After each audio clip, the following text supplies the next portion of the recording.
I get to start. All right. I'll call this meeting to order, and this is a public meeting being held as the City of St. Thomas is proposing to amend its water consumption rates and sewer service rates. Do any of the members of council have a disclosure of interest concerning this matter? Seeing none, I'll ask the clerk what method of notice and when was the notice given to the public for the meeting we're having tonight? Your worship, notice was provided on the October 15th and the October 21st council agendas. Great. The Director of Environmental Services will provide an overview of the proposed water consumption rates and sewer service rates. Mr. Delivic, we're happy to have you here tonight, and such an important topic, and enthralling too, of course, water rates and sewer rates.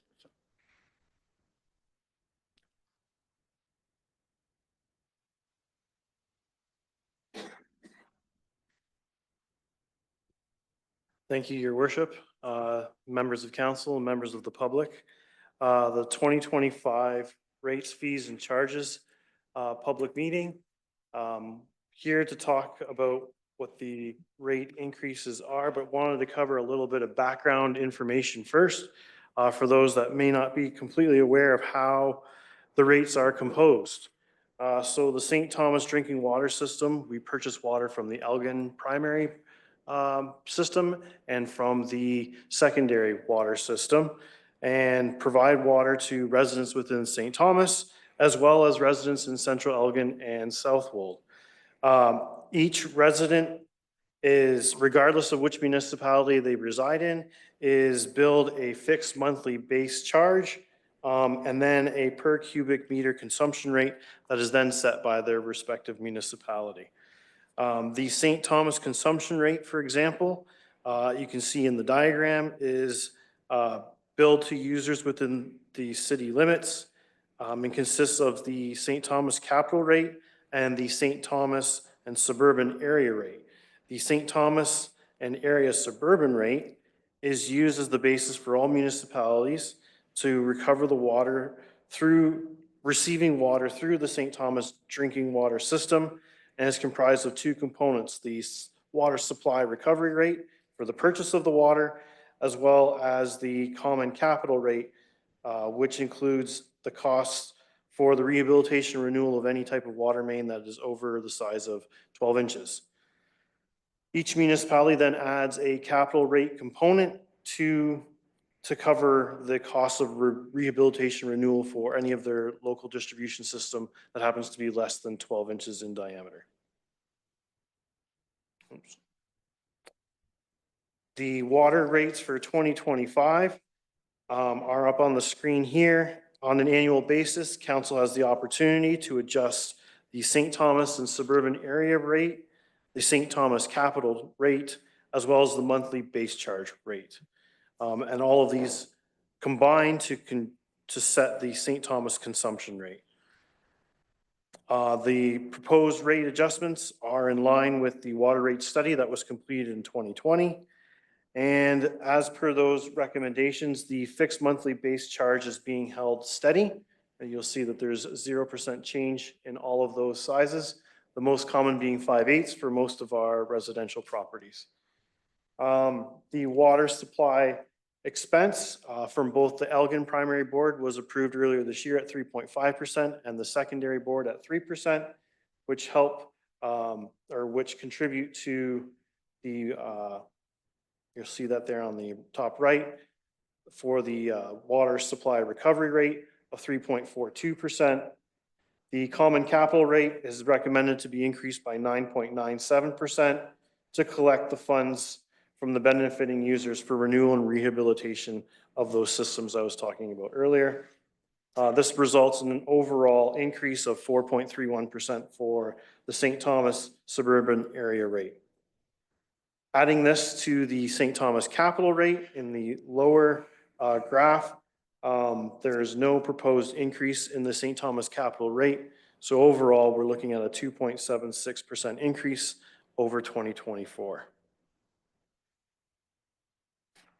Water fees and charges are established based on a cost recovery basis. And so in responding to increases in equipment and labor costs it is recommended that we adjust both the bulk water rate and the private fire hydrant charge. The rest of the water fees, services, and charges in the bylaw are recommended to stay the same as they were last year. Sewer rates and charges. The City of St. Thomas owns and operates the sanitary and stormwater systems within the city, as well as some of the sewer sections in the municipality of Central Elgin and Southwold. The recommended rates are to recover from all the users of the system. In 2022, a sanitary sewer and stormwater rate study was completed, and the recommended adjustments before you tonight are consistent with those that were approved in that rate study. The proposed 2025 residential sanitary sewer rate is proposed to increase by 4.8% over last year's rate, with the stormwater rate remaining at 3% over 2024 rates. The the institutional commercial rates, sewer rates are proposed to increase by 15% from 2024 rates, and this supports the ratio adjustment approved in the rate study, whereby over the course of the forecast period, the commercial and institutional sewer rates would be adjusted from 33% of the residential rate to 60% of the residential rate. Again, with the stormwater rates remaining at 3%. And the industrial sanitary sewer rate charge is proposed to increase by 5% over the 2024 rates, again, with stormwater remaining at 3%. Overall, what does this mean to the average residential homeowner? Should council approve the recommended rates for 2025, the impact would be increase in the annual bill of $36.20, which represents an increase of 3.07% compared to the same consumption in 2024. We have recently had some inquiries about water usage and high water usage. So I thought, since I have the public joining me tonight, this might be a good opportunity to highlight some of the practices that are used behind the scenes in order to help educate those on how the water bill is formulated. So basically, 96 to 97% of the water meter reads are actual reads, meaning that approximately 500 to 600 are estimated on a monthly basis or per billing cycle. Our notice policy is that if a customer has an estimated read over 2 consecutive months, that a contact is then made with that customer, either a phone call or a letter, so that we can either get access to perform that meter read or have them call in a meter read for us. In high water use situations, there is an analysis, a variance analysis report that is completed to try to flag issues with water accounts. Either they're using 1.5 times of what they typically do or 3/4 of what they typically use. If there's a negative value or no usage whatsoever, those accounts are flagged and then reviewed manually. On average, there's about 5 to 6% of all of the water accounts that get flagged on a billing cycle process by this variance analysis, but most of them are cleared due to seasonality. So if someone's filling their pool or watering their grass, or maybe they're away for the holiday season, that's why we're seeing a variance in those trends. So our customer notice policy is on the first month that there might be a high water usage, there's no contact made. But in subsequent months, because it could be for various reasons, if there is in subsequent months, then we'll reach out to them and ask that they send us a picture of the water meter to display, and then ask them, advise them to contact a plumber, because if the meter's really moving that much, then there's usually an issue on the private side, leaky toilets, faucets, or maybe there's something else going on.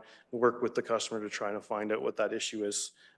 Again, there is a catastrophic water loss program, so if the situation warrants, they can apply to that in order to get some relief as well.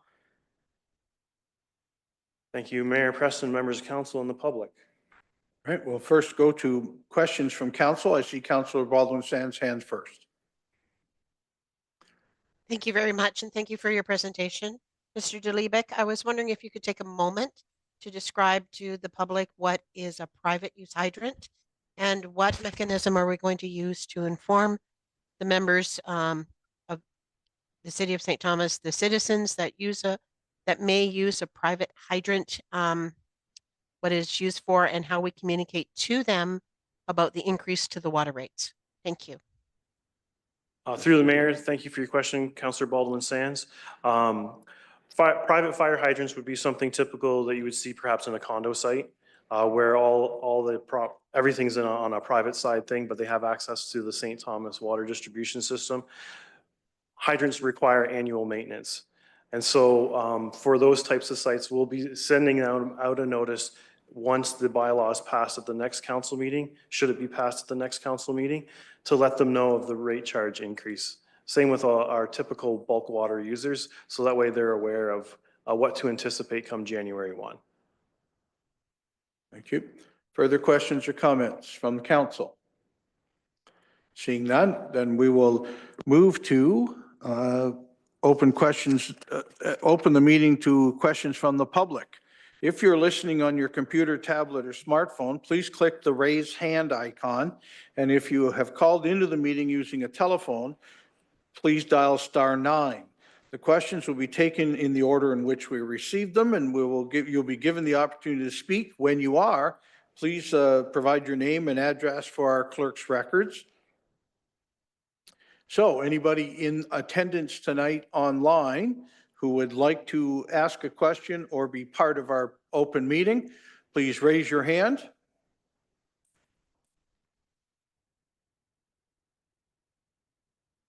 I'll ask again, any questions at all from council or from anybody in the attendees list tonight? If you are there in the attendees list and would like to ask questions, raise your hand or hit *9. And I'll ask one more time, any questions at all from council or from the public? If there are no further questions, please be advised that any person, I'm going to suggest that there's been fair opportunity to express views regarding this proposal. And if there are no further questions, please be advised that any person wishing further information on the actions of council regarding the passing of the bylaw for water consumption rates and sewer service rates, they should email customer service at customerservice@stthomas.ca or call customer service at 519-631-1680, extension 0, and ask your question there. Council will be considering the reports and bylaws on the proposed water consumption and service and sewer service rates at our next regular meeting scheduled for November 12th, 2024. This public meeting is now concluded.